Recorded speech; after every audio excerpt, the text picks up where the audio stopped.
जय हिंद दोस्तों, कैसे हैं आप लोग? ठीक है। तो आज फिर हम एक सवाल लेके आए हैं, त्रिकोणमिति का सिद्ध करें।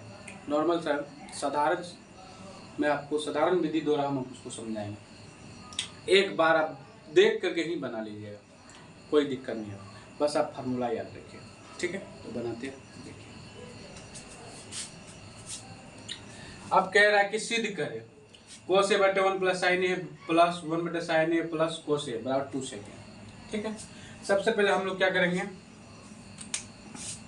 दो है तो हम इसको LHS मान लेते हैं, इसको RHS मान लेते हैं, है ना। इसका फुल फॉर्म होता है लेफ्ट हैंड साइड, इसका फुल फॉर्म होता है राइट हैंड साइड, मतलब बामा पक्ष दायां पक्ष। ठीक है। तो सबसे पहले हम सॉल्व लिखेंगे, सॉल्व लिखना नहीं भूलेंगे, ठीक है? सॉल्व लिखना हमको नहीं भूलना है, आप इतना देखिए। तो सिंपल है, LHS से हम लोग चलेंगे। क्या चलेंगे? LHS से, लेफ्ट हैंड साइड। तो क्या कोस ए बटे 1 प्लस साइन ए प्लस 1 प्लस साइन ए बटे कोस ए। सबसे पहले देखिए, कोई कुछ भी नहीं है, सीधा फॉर्म है। ये दोनों का सबसे पहले एलसीएम ले लेंगे। दोनों का एलसीएम लेंगे कितना होगा? कोस ए इंटू 1 प्लस साइन ए, इतना हो जाएगा बटे। अब देखिएगा, इसको हम इससे डिवाइड करेंगे तो ये कट जाएगा, बचेगा कोस ए। कोस ए गुना कोस करेंगे तो क्या आ जाएगा? कोस स्क्वायर ए प्लस है प्लस। ठीक है। अब फिर इसको इससे डिवाइड करेंगे, कोस ए खत्म, 1 प्लस साइन ए 1 प्लस साइन ए गुना करेंगे, क्या जाएगा? 1 प्लस साइन ए का होल स्क्वायर। कोई दिक्कत? इतना तो समझ आया आपको? कोई प्रॉब्लम? तो ठीक है। अगर आप देखिए, कॉस स्क्वायर ए है प्लस ये क्या है, किस फॉर्म में? ए प्लस बी का होल स्क्वायर का फॉर्म में। तो ए प्लस बी का होल स्क्वायर क्या होता है? A square plus B square plus 2ab। ठीक है।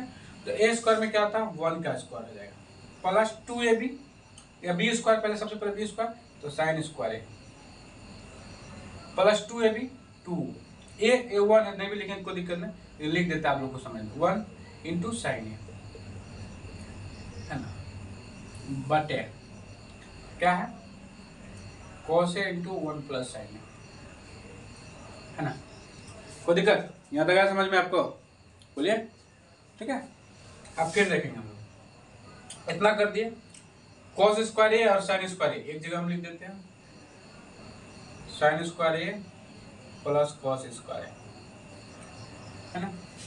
ओके, 1 का स्क्वायर करेंगे 1 प्लस 2 साइन ए हो जाएगा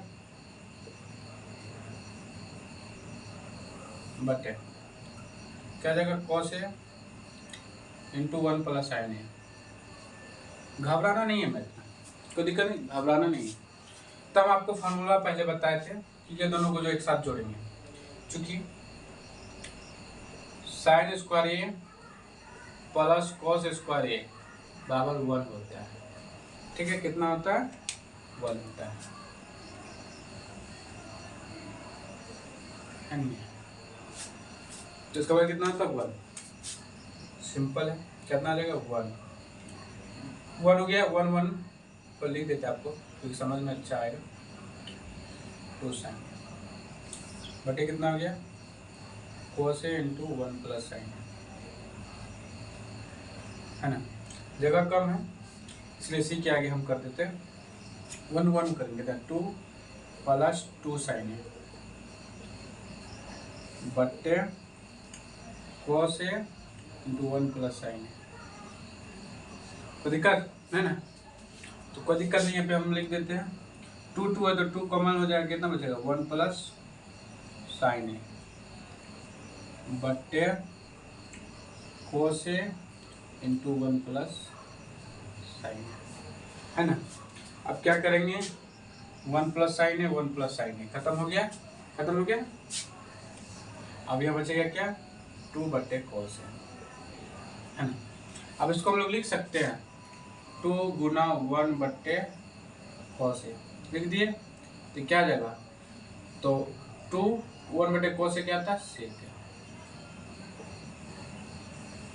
तो क्या करेंगे, चूंकि LHS बराबर RHS,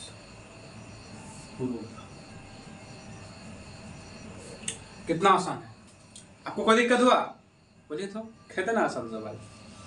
तो वही किए, दोनों का एलसीएम निकाले, है ना, फिर उसको इससे डिवाइड किए, ये दोनों खत्म हो गया, कोस ए गुना कोस ए कोस स्क्वायर हो गया, प्लस है प्लस, फिर इसको इससे डिवाइड किए, कोस ए खत्म, 1 प्लस साइन 1 प्लस साइन, तो ए प्लस बी का होल स्क्वायर का फॉर्म में रख दिया 1 प्लस साइन। तो यह क्या कहते हैं कोस स्क्वायर है, तो ए प्लस बी का whole square 1 square plus A square plus B square plus 2 उसी का फॉर्म में बैठा दिए। फिर तो एक जगह हम सीधा कर दिए sine square plus cos square, एक जगह रख दिए प्लस 1 है 1 2 साइन है, तो सिंपल है, sine square plus cos square क्या था formula, sine square plus cos square, उस फॉर्म में बैठा दी, कोई दिक्कत नहीं।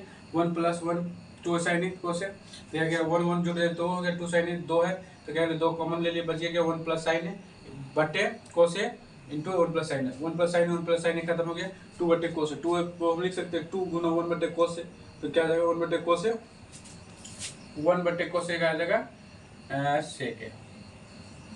ओके, ये इसका आंसर। तो RHS आप RHS सबसे पहले हम आपसे एक ही विनती करेंगे भाइयों, जितना भी हमारे छोटे भाई एवं बहनों हैं, ठीक है, आप लोग से हम इतना ही विनती करेंगे कि आप लोग जितना हो सके उतना त्रिकोणमिति का फॉर्मूला याद कीजिए। बिना फार्मूला का त्रिकोणमिति बनेगा ही नहीं, समझे। इसीलिए हम आप लोग से विनती कर रहे हैं कि आप लोग को, तो आपको पहले भी बताए थे कि त्रिकोणमिति से कितना नंबर का पूछा जाता है, 30 नंबर का पूछा जाता है। कितना नंबर का, 30 नंबर का। तो अगर आपको मैथ में त्रिकोणमिति से सिर्फ 30 में 30 नंबर लाना है, तो आप मेरा एक बात याद कर लीजिए, जितना हो सके आप त्रिकोणमिति का जितना फार्मूला है उतना याद कर लीजिए, ठीक है। और जो भी दिक्कत है एक बार आप हमको कमेंट कीजिए, हम आपको सारा सवाल बताने के लिए तैयार है, जहां से भी हो आप जो सवाल। हम धीरे धीरे एक एक सवाल करके, टाइम नहीं मिलते, अदर क्लास भी रहता तो हर जगह पढ़ाना पड़ता है, समझे। तो सब जगह से फिर निर्भर नहीं है, इसीलिए अभी देख रहे हैं कि 10 साढ़े 10 हो रहा, अभी हम पढ़ा रहे हैं, अभी आए पढ़ा करके जस्ट हम आप लोग को क्लास दे रहे हैं। तो इससे आप लोग घबराइए नहीं, और आप लोग से एक ही विनती है कि आप लोग त्रिकोणमिति का जितना भी फॉर्मूला आप याद कर लीजिए, चाहे बच्चा नहीं पढ़े, इतना इसमें इंटरेस्टिंग हम आपको जगा देंगे, एक भी सवाल आपको मिस होने नहीं देंगे, ठीक है। अदर सब्जेक्ट रहा है वो रियल नंबर है, पॉलिनोमियल है, रैखिक बहुपद है, द्विघात समीकरण है, उसके बाद निर्देशांक ज्यामिति है, क्या कहते हैं त्रिभुज है, एपी अर्थमेटिक समांतर श्रेणी, हम सबका आपको बताएंगे धीरे धीरे। सबसे पहले हमको त्रिकोणमिति खत्म करें, क्योंकि त्रिकोणमिति आप लोग का सबसे पहले मायने है, क्योंकि इससे आपको 30 नंबर से ज़्यादा पूछा जाता है। इसीलिए इसको कंठस्थ याद कीजिए। जो बच्चा को नहीं आ रहा मैथ समझ में, ये आपको पक्का आएगा, ये मेरा गारंटी है, ठीक है। जय हिंद।